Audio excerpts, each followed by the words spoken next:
Hi Justin, my name's Kaylee. I'm going to be discharging you today. Are you Mrs. Sowers, Justin's mom?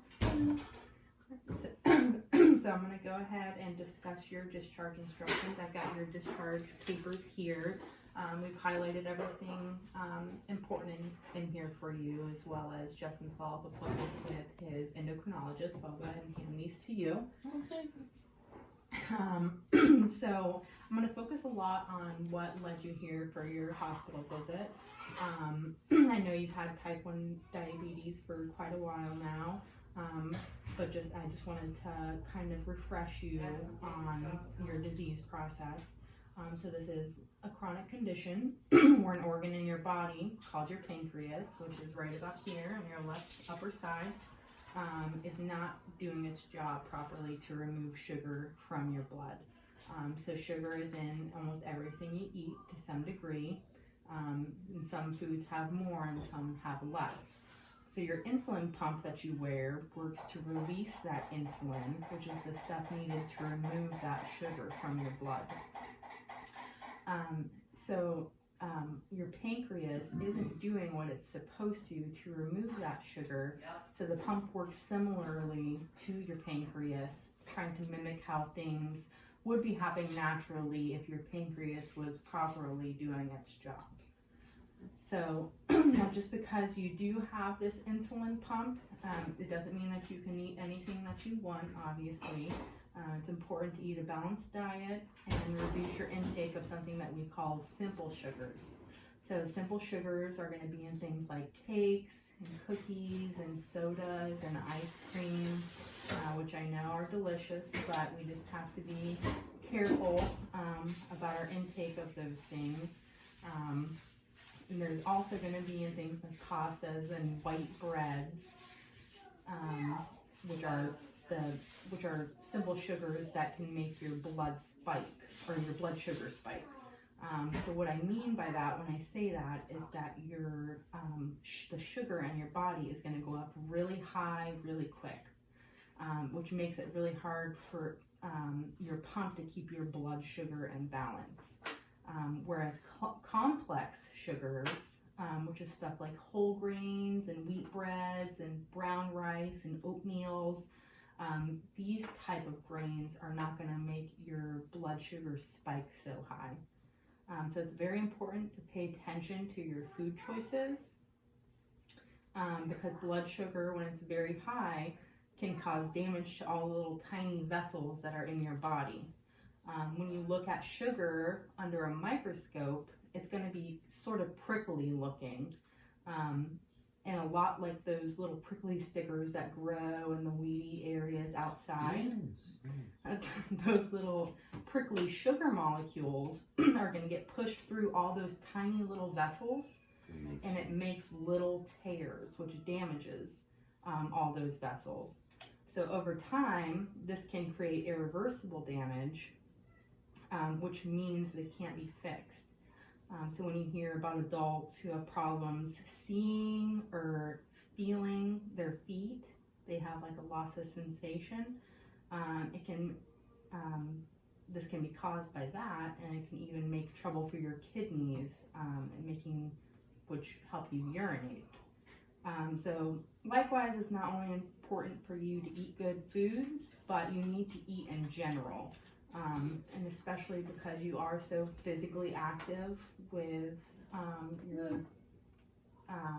sports, you want to make sure that your insulin pump is releasing insulin.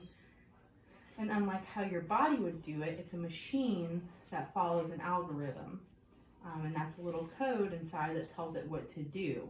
So that machine's code is expecting you to eat, and when you don't, it'll still do its job. So this means that insulin will be released, and if you remember what insulin does, it removes that sugar from your blood, which can cause this episode of the hypoglycemia that you've had, where it decreases your blood sugar to too low of a level, and you experience that dizziness and fainting.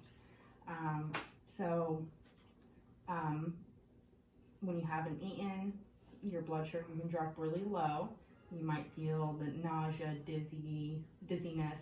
You might sweat or pass out. And also, this is so important whenever your body does more activity than it usually does. Like when you exercise, your muscles are going to use up more sugar for energy.